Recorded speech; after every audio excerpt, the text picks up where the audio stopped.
เปี่ยมรักดังสายทานใจถักทอเส้นใยรวมใจน้องพี่ทุกคน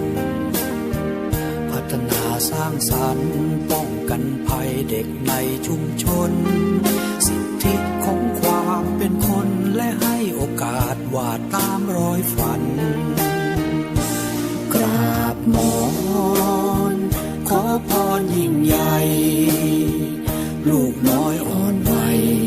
ของไทยทุกคนฝันดี